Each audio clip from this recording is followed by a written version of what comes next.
Good morning. It's United Kingdom's favorite car host, and I am standing here in the hot summer morning sun next to my biggest financial mistake that I've ever made, my 2004 Land Rover Freelander V6. Now, as you can probably tell, it's not in a garage anymore. It's actually parked outside where I can drive it and use it like you're supposed to. It has been a couple months since my last update, so let me just give you a little rundown. Head gasket, that's all done. Brand new cylinder heads. Head gasket's all torqued and tightened and stretched with the bolts and everything. Everything's fine, hopefully. I'm done doing that job, especially over 3,000 miles. It's kind of ridiculous. Not even the English can argue against that. Right. After that, there were a couple breakdowns, a couple leaks that we found. As you could tell, the leak that ended the last video was a plug on the cylinder head that we didn't know was there, because the last time we did this job, we used cylinder heads, which already had that. So coolant gushing out of the cylinder head area was a little bit scary, but it was mostly just a false alarm. Thank God for that. Next, the exhaust is now fixed. It doesn't sound like a tractor anymore. Thank God again. After that, air conditioning was fixed for the third time, $200 later, and a free recharge. Thank you, Big O Tires. It's got working air conditioning. But I'm very happy to announce that my Freelander is officially back on the road. For how long, we'll find out. How about we hop in and take a drive? Okay, here we go.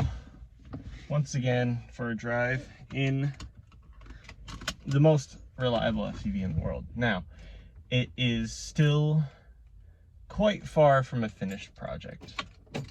It does run and drive just fine, but I'm just gonna let the car do the talking right here. Ready? I don't know if you can hear that, but there's that, and then steering wheel on full lock.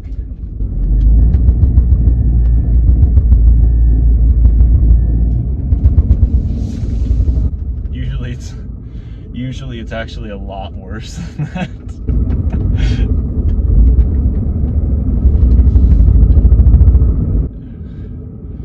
We think there's something going on with the U-joints. Could be the prop shaft, because that's another Freelander classic issue. This car actually has 3 fatal flaws, believe it or not. The head gaskets, as we've noted. The transmission, the 5-speed automatic in this, and in fact all Freelander V6s, and the prop shaft will actually fall off, apparently. So it'll render itself front-wheel drive, which for a Land Rover isn't really what you want. If I wanted a front-wheel drive SUV, I would have gotten a Toyota RAV4. So let's hope that doesn't happen anytime soon. But at normal speeds, it's fine. It's just when you're pulling into parking spaces and doing low speed maneuvers, you get this horrible, horrible vibration. And that's something we really need to address still. But it's still a vast improvement over what it was before, because I can actually take it out and drive it. It'll get up to temperature and keep at temperature, so it's better than it was before, and it's got air conditioning. And as you can hear, that was me kicking down, and it's silent, completely silent. Now, that leads me into a bit of an apology. I've said that this engine, the Rover K Series V6, is the worst engine ever fitted to a modern production car, and for the most part I still stand by that. But I will say one thing, is that when it's actually hooked up to an exhaust, it's really, really, really smooth, really quiet. so relaxing. It's such a good luxury car engine, if you ask me. I get why this is in Rover 75 and various other failing British luxury cars. It's just, I mean, it's a really nice engine when it works. I underscore when it works. I take that all back when I'm inside the engine bay, working away at it, you know, removing the motor mount so I can get to the alternator. It's pathetic design. The way it's all put together is just unbelievable. We're actually approaching our destination, and up here there is some difficult and challenging terrain. Now, we are in the typical 4x4 area. 4x4s like this know this sort of terrain very well. So, this should be no problem for my four-wheel drive Land Rover Freelander. I mean, it's got pedigree, Camel Trophy, G4 Challenge. I think it'll be able to do fine right here. So, thumbs outside the steering wheel, right fellas? Right, here we go. That's a bit of a dip right there. Whoa! We're doing fine. Now, I do have 18-inch wheels on quite narrow tires, so I'm a little bit worried right here because I don't have much sidewall to protect. Okay. There we go.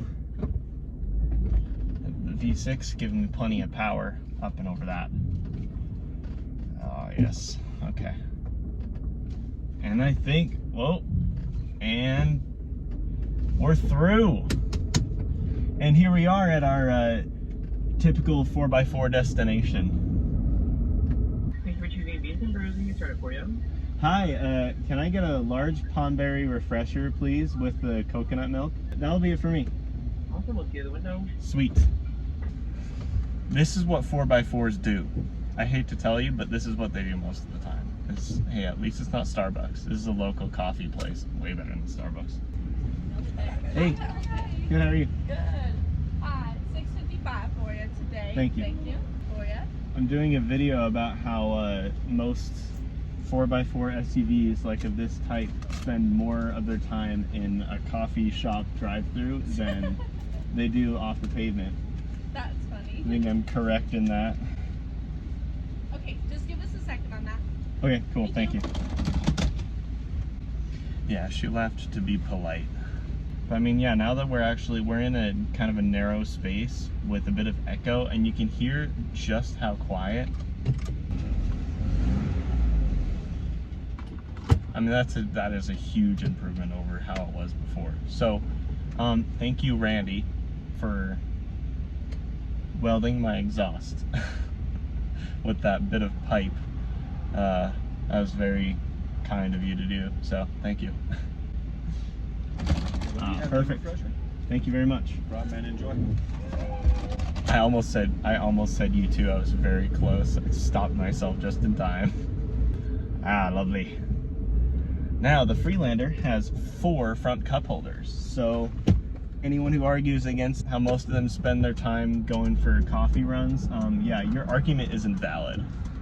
If it wasn't built for the coffee shop drive-through, it wouldn't have 4 front cup holders. So as you all can plainly see, it's in much better shape than it has been historically. Last time you saw this car, the news wasn't looking good, but now it's back on the road and ready to break down once more. So I think this calls for celebration. Another off-road camping trip. This sleeping bag, that's not interesting. Because I just feel like I'm that much closer to this car overheating and exploding, leaving me on the side of the road. Again, this is a really nice drive, and I'm really enjoying it. What could go wrong at this point, right? Well, I got the window open. In case I blow a tire on something. Yeah, I'm not as worried about the tires as your undercarriage. Yeah, the undercarriage is fine. Yeah.